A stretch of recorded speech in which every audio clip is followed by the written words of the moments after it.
It has been 5 years since Codemasters delivered the last Grid game, and now they are back in full force with Grid 2.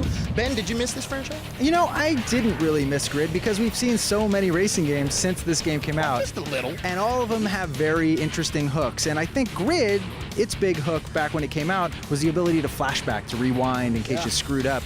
And when that was introduced? I know, it was pretty cool, but I gotta say all these games since then have done that. Now we have rewind all over the place. So for Grid 2, I was wondering, where is this game's new identity? What is this game doing that racing games aren't doing? And I gotta say, having played it, even though it was pretty fun and it's definitely competent, I still don't really know what the game's big hook is. To me, this kind of falls in a weird gray zone of not really having much of an identity as a racer. Really, what they mostly did was kind of rework how the single-player career mode works now. What you're trying to do now is you're basically building a brand new racing league around the world. And it's not just the typical racing that you have in this game as well. You have the mode where you have to take over a different amount of cars, and that gets a little bit interesting, or just race one vehicle and then try to unlock it. That was amazing.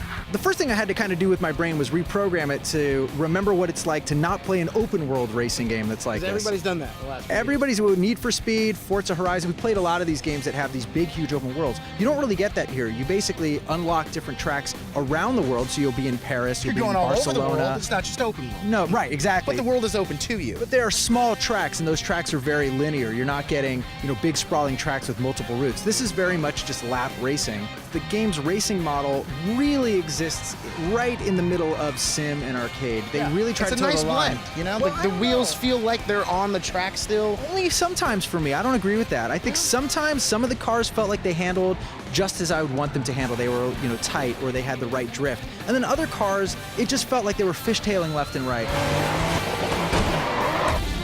And I kind of wanted them to decide, is this going to be Forza, is this going to be Need for Speed? Because the fact that it lays in the middle there is a little awkward. I didn't love it. Well, not everybody drives an Audi R8 like you do in real life, man. You're used to that. R8. You're used to cars with amazing handling, and we're all driving our Chevelles. More like a Gremlin.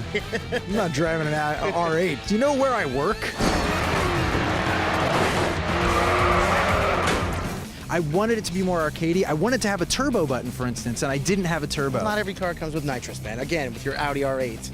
I was racing all kinds of cars. So look at some of these cars. That looks like it should have nitrous. Watch it with the aggression. You can't really go in and tweak the specs of all the cars, like add some nitrous or add different brakes. No, that's all gone. That's all stripped away. It's all about focusing on the racing at hand. It's also focusing on who might be the dumbest narrator in the history of racing games. The guy means well. He sounds like he's surfing and then telling you about your racing. But this drove me crazy because he would say things like this in the middle of a race. You're in third place, but we're going to try to go for second. And I'm like, okay. And then you're like in second place, and he's like, don't stop now. You want to get in first. And I'm like, I know. I'm racing, bro. We're in the top 3. Try and make it a win. No, I mean, there's definitely moments when you're playing this game where you get that adrenaline burst, and you've got that like white knuckle feeling. You're hanging on just right, and you get a good amount of glide. Totally. But for me, too often I felt like I was struggling to really control my car and hit the turns the right way. I was edging around them in a weird way. I just didn't fall in love with the model, and that's what these kinds of games are all about. I still had a good time playing Grid 2.